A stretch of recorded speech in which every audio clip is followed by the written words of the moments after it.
अस्सलाम वालेकुम गाइस। आजकल जो नई टेक्नोलॉजी के सोलर इन्वर्टर्स आ रहे हैं और सोलर पैनल्स आ रहे हैं, इनमें अगर सोलर पैनल्स की हम डबल या ट्रिपल स्ट्रिंग बनाएं तो परफॉर्मेंस थोड़ी सी कम हो जाती है। इसकी क्या रीज़न है, ये सब कुछ देखते हैं हम आज की इस वीडियो में।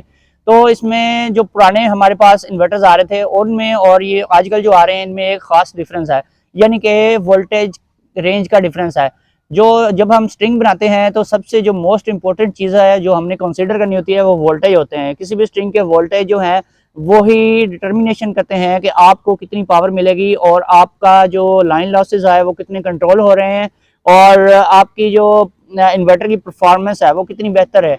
और इसमें लोग डबल स्ट्रिंग बनाते हैं। आजकल भी कम सोलर पैनल्स जब आपके पास होते हैं तो आपको डबल स्ट्रिंग बिल्कुल नहीं बनानी चाहिए।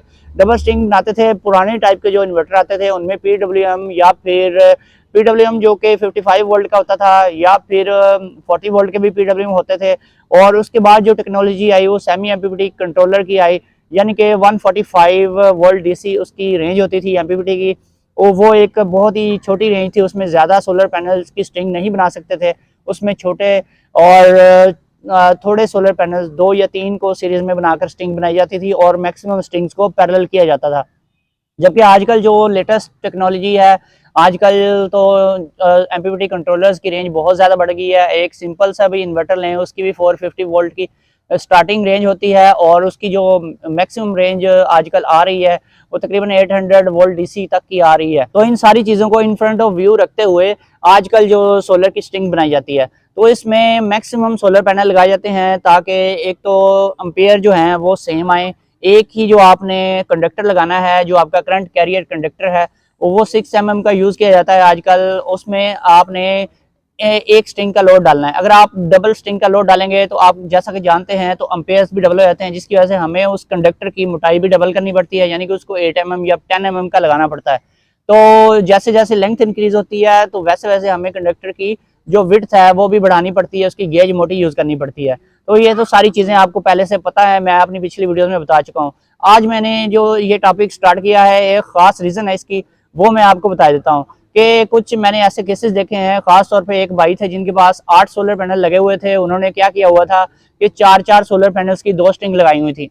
उनके इन्वर्टर में प्रॉब्लम ये आ रही थी कि सुबह का टाइम होता था या फिर शाम का जब टाइम होता था, उस टाइम में वो 1 घंटा सुबह सही तरीके से काम नहीं करता था, बल्कि काम ही नहीं करता था और शाम को भी नहीं करता था। यानी कि सुबह उसे 8 बजे 7 बजे स्टार्ट हो जाना चाहिए था, लेकिन वो 9 बजे सही तरीके से परफॉर्मेंस देना स्टार्ट करता था और शाम को भी उसकी परफॉर्मेंस बहुत लो होती थी। और 4 बजे से लेकर 5 बजे का जो टाइम होता है, बड़ी स्ट्रिंग पे जो इन्वर्टर्स चल रहे होते हैं वो सही परफॉर्मेंस दे रहे होते हैं, लेकिन इनकी आता था वोल्टेज का प्रॉब्लम। तो इन्होंने जिस भाई से इंस्टॉलेशन करवाई वो काफ़ी पुराने थे, काम में फील्ड में पुराने थे, पुराने इन्वर्टर्स फिट करते थे। तो उन्होंने जब ये इन्वर्टर फिट किया, उन्होंने इनको जो 2 स्ट्रिंग्स बनाकर दी, उसमें इन्होंने ये बताया कि एम्पेयर्स डबल हो जाएंगे, जिसकी आपकी जो इन्वर्टर की पावर है वो बढ़ जाएगी। बहुत सारे लोग समझते हैं कि एम्पेयर डबल होने से पावर बढ़ जाती है और बढ़ती भी है, लेकिन इसमें दूसरा फैक्टर भी है वोल्टेज का। जैसे आप जानते हैं पावर के जो यूनिट हैं वो वाट हैं। Watt is equal to voltage multiplied by current, यानी कि अगर आपने वोल्टेज बढ़ाए हैं तो एम्पेयर उसके कम हो जाएंगे उस सिस्टम के। अगर आपने डबल स्ट्रिंग बनाकर लगाए हैं एम्पेयर तो बढ़ जाएंगे लेकिन वोल्टेज कम हो जाएंगे।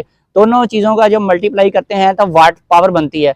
तो वाट बहुत सारे लोग समझते हैं कि जितने ज़्यादा एम्पेयर होंगे उतने ज़्यादा वाट होंगे, लेकिन इसके साथ साथ उनको ये भी चीज़ समझनी चाहिए जितने ज़्यादा वोल्ट होंगे उतने ज़्यादा वाट भी होंगे। तो इससे कोई फ़र्क नहीं पड़ता, ये जो सिस्टम है ये इक्वल ही रहता है। तो इसमें वोल्टेज बढ़ाएंगे तो एम्पेयर कम हो जाएंगे, एम्पेयर बढ़ाएंगे तो वोल्टेज कम हो जाएंगे। अब पावर तो सेम रहनी चाहिए लेकिन वो सेम नहीं रहती। उसकी मेन रीज़न क्या है, जब आप एम्पेयर डबल करते हैं तो आपको करंट कैरियर जो कंडक्टर है वो भी डबल करना पड़ता है। उसकी गेज आपने डबल जब नहीं की या उसकी लेंथ ज़्यादा है तो वो ज़्यादा आप हैवी एम्पेयर गुजार रहे हैं उसी कंडक्टर में से, तो प्रॉब्लम बहुत बड़ी आपको फेस करने को मिलेगी। उसमें फिर एम्पेयर का जो प्रॉब्लम आता है, एक तो ये हो गया। और जो दूसरी मेन चीज़ मैं आपको आज की वीडियो में बताना चाहता हूँ उसमें ये मसला आ रहा है कि सुबह के टाइम वोल्टेज लेवल जो है वो काफ़ी कम हो जाते हैं। जैसा कि आप जानते हैं अगर 4 सोलर पैनल आप 45 वोल्ट का एक सोलर पैनल होता है वो लगाएं, एक आप स्ट्रिंग बनाते हैं वो बन गई 180 वोल्ट की। 180 वोल्ट की आप 2 स्ट्रिंग्स बना रहे हैं, उनको पैरेलल कर रहे हैं, वो 180 वोल्ट ही रहेंगे। और आप जानते हैं कि आजकल जो इन्वर्टर्स आ रहे हैं उनके ऊपर जो एमपीपीटी वोल्टेज की स्टार्टअप रेंज लिखी होती है वो 160 वोल्ट या फिर 150 वोल्ट, साथ लिखा होता है प्लस माइनस 10 वोल्ट।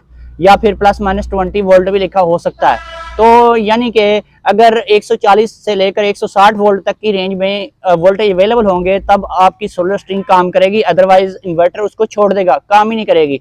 यानी कि होता ये है कि सुबह के टाइम ये 180 वोल्टेज पूरे नहीं मिलते, ये पूरे मिलते हैं सिर्फ पीक टाइम में, यानी कि 11 बजे से लेकर दोपहर 2 बजे तक जो पीक टाइम होता है उसमें वोल्टेज आपको पूरे मिलते हैं। तो सुबह के टाइम और शाम के टाइम क्या होता है, वोल्टेज जो है वो ड्रॉप हो जाते हैं। वोल्टेज ड्रॉप तब होते हैं जब लोड आप डालते हैं, या फिर बैटरी की चार्जिंग का सुबह के टाइम लोड वैसे ही होता है, तो उसकी वजह से वोल्टेज ड्रॉप हो जाते हैं। वो जो 180 वोल्ट थे वो ड्रॉप हो के आ जाते हैं 140 या 150 पे, तो वो फिर इन्वर्टर जो है उसको छोड़ देता है, यानी कि सोलर को छोड़कर वो बैटरी पे शिफ्ट हो जाता है अगर आपने एसबीयू मोड सेलेक्ट किया हुआ है। अगर आपने एसयूबी मोड या एसओएल मोड सेलेक्ट किया हुआ है तो वो सोलर को छोड़ पे वापडा पे शिफ्ट हो जाएगा, सारा सिस्टम वापडा से चलेगा। फिर आपको सोलर लगवाने का क्या फायदा, यानी कि 2 घंटे आप पूरे इसमें मिस कर देते हैं। अगर आप एक बड़ी स्ट्रिंग बनाएं जो कि 300 वोल्ट की हो, 250 वोल्ट की हो या फिर 400 वोल्ट की हो, उसमें आपको बेनिफिट मिलेगा हाई वोल्टेज का। सुबह के टाइम आपका जो है इन्वर्टर उसको वोल्टेज पूरे मिलेंगे, वो सुबह 7 बजे स्टार्ट हो जाएगा और बेहतरीन काम करेगा। इसी तरह से वही इन्वर्टर शाम के टाइम 4 बजे से लेकर 5 बजे का दौरानिया होता है, इसमें भी उसकी पावर आपको पूरी मिलेगी, क्योंकि उसके वोल्टेज जो हैं वो जितने मर्जी डाउन हो जाएं वो 200 से अबव ही रहते हैं। इसलिए इन्वर्टर बहुत अच्छे तरीके से परफॉर्मेंस दे रहा होता है और जो है पावर आपको मैक्सिमम टाइम में मिलती है। इस तरह से जो बड़ी स्ट्रिंग्स वाले लोग हैं इस चीज़ से वो फ़ायदा उठाते हैं, और जिनकी छोटी स्ट्रिंग होती है उनका इन्वर्टर बार बार ट्रिपिंग कर रहा होता है सुबह के और शाम के टाइम में। बार बार ट्रिपिंग की वजह से उसमें यही मेन प्रॉब्लम आती है कि वो एक तो इन्वर्टर भी जल जाते हैं और लोगों को पता भी नहीं चलता ये क्यों जल गए। वो कहते हैं बस चलते चलते जल गया, बिजली की चीज़ है जल गई। ठीक है, उसमें एक रीज़न तो ये होती है जलने की। तो यहाँ पर सवाल ये पैदा होता है कि आपको कितनी बड़ी स्ट्रिंग बनानी चाहिए। अगर आपके पास 4 पैनल हैं तो आपको 2 पैनल मजीद परचेज कर लेने चाहिए। तो आपको 6 पैनल की मिनिमम एक स्ट्रिंग बनानी चाहिए जो कि आपको अच्छी परफॉर्मेंस देगी। इसके अलावा अगर 7 पैनल की बना लेते हैं या फिर 8 पैनल की या फिर 9 पैनल्स की तो इसमें भी कोई अर्ज नहीं है, बहुत अच्छी चलेगी। 10 पैनल की स्ट्रिंग भी बहुत ज़बरदस्त काम करती है, लेकिन उसमें आपका चार्ज कंट्रोलर हीटअप हो सकता है। अगर आप का एमपीपीटी चार्ज कंट्रोलर जो है 500 वोल्ट का है तो आप 10 पैनल्स की स्ट्रिंग कभी भी ना बनाएं। तो आपको 8 या 9 पैनल से ऊपर नहीं जाना चाहिए। अगर आपके पास नाइट्रोक्स है जिसमें 800 वोल्ट डीसी उसकी लिमिट है तो वहाँ पर आप बड़ी स्ट्रिंग बना सकते हैं। वहाँ पर आप 10, 12, 14 या फिर मैक्सिमम 16 पैनल्स की स्ट्रिंग भी बना सकते हैं। लेकिन अगर आप उसमें 14 या 15 16 पैनल्स की एक बड़ी स्ट्रिंग बनाएं तो आपको मैक्सिमम रिजल्ट मिलेगा। और अगर आपके पास नाइट्रोक्स ही है, आपके पास ज्यादा पैनल्स हैं, तो फिर आप मिनिमम जो है स्ट्रिंग बनानी है आपने, कम से कम आपने 9-10 पैनल की एक स्ट्रिंग बनानी है।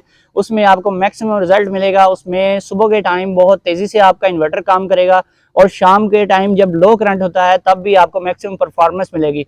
दोस्तों वीडियो पसंद आई है तो चैनल पर नए आए हैं, चैनल को सब्सक्राइब कर लें, वीडियो को लाइक एंड शेयर करें। फिर मिलेंगे एक नई वीडियो के साथ। ओके, अल्लाह हाफिज।